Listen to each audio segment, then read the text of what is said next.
actually think one person. Sex, those are two okay. Hey, my husband doing the dishes is foreplay. I gotta tell you. Yes, yes. You do the dishes, guess what That's you get right, later. that's right.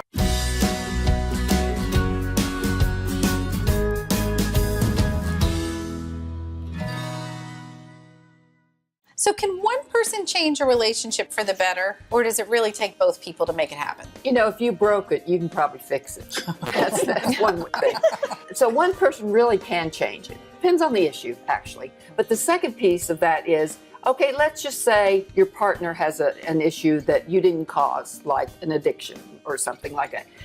You should never underestimate the power of loving and caring for somebody and restoring them to health and fullness. I mean, I just think research is so clear about a loving relationship and how it can heal. So I think that one person can't fix everything, but secondly, I think that you really can, the interaction between two people can overcome many, many obstacles. I'd have to maybe disagree just a tiny bit, but you also touched on that, Pat, I have to say honestly, because to me this kind of breaks into 2 points. Okay, if we're talking about putting down the toilet lid, we're talking about the lid on the toothpaste or something minor, yes, you can let that go. I could start a list of things I'd like to let my husband have to let go too, but I won't get into that. I think it's just a minor thing. If you can make that choice to let that go, one person can fix that piece of the relationship. But when you get into the most serious issues, like you're talking about abuse or addiction, and someone say abusing you, I still think that person has to buy in.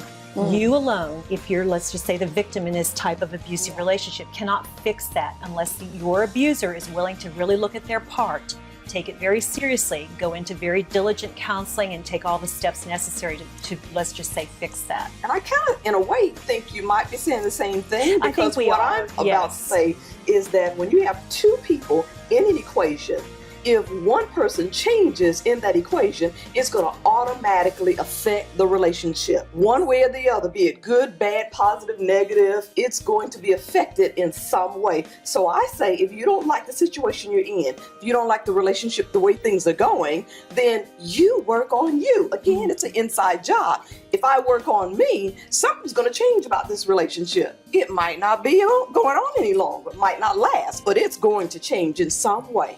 I totally agree with you, Barbara, because I feel like if we change, it's changing the playing field. And I think that it's like pressing the easy button for us, not necessarily for our partner, because they might not follow us. They might not want to play on our team anymore. But then at least something's changed. We have improved our lives. I think it's one of the biggest misconceptions about relationships to believe that every issue is a relationship issue. Wow. I believe there are personal issues. You've got your issues, I've got my issues, we've got our issues. Yep. And there are issues that I don't cause you to shop too much. You don't cause me to watch porn. Whatever it is, I do believe there are intra as well as interpersonal issues. I love that you bring that out, because I think that when people can accept that they have that issue within themselves that maybe they need to work on, that's where a relationship, if it's sort of parallel and, I don't cause you to watch the porn like you said, or I don't cause you to overshop, can be fixed. But then again, that person who maybe has that addictive personality has to be willing to take a look at that. One of the things I try to talk about is, let's just say you're in a relationship, and I kind of do my 80-20. I think an 80-20, 80 good, 20 got to work on, challenging is a pretty good thing. You can be real happy in a relationship like that. So say instead that you're at a 60-40. Can that person that's working on whatever's their ailment, maybe their addiction or whatever, say they improve 20%, is that enough for you to still stay in that relationship? Because somewhere I've read or just have this innate sense that, no matter how hard you work at things, sometimes you're not going to get to 100%. None of us are. We're always going to have those things that we're going to need to work a little harder at. It's good enough. But it's good enough. But it's still good enough. Yes. It doesn't have to be 100%. Yes. I agree.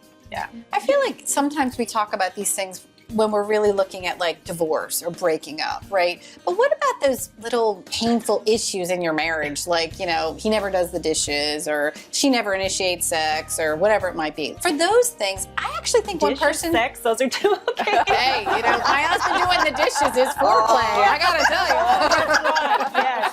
Yes. I hope you're watching. Yes. You do the dishes, guess what? That's right. Am I blushing? But But my point in saying that is I feel like there are ways that one person really can change the landscape. Like if I want something to change in my marriage, I know how to motivate my husband. I know what makes him feel generous. I know what makes him feel demonstrative.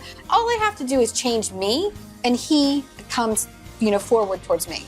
But if it's something other than that, a normal relationship conflict, stress, things that happen every day, doesn't take both people. One person has the ability to make it bad, and one person has the ability to make it better. And that's what people watching should really pay attention to. So if your relationship is in challenging times right now, you can affect it. You just have to start.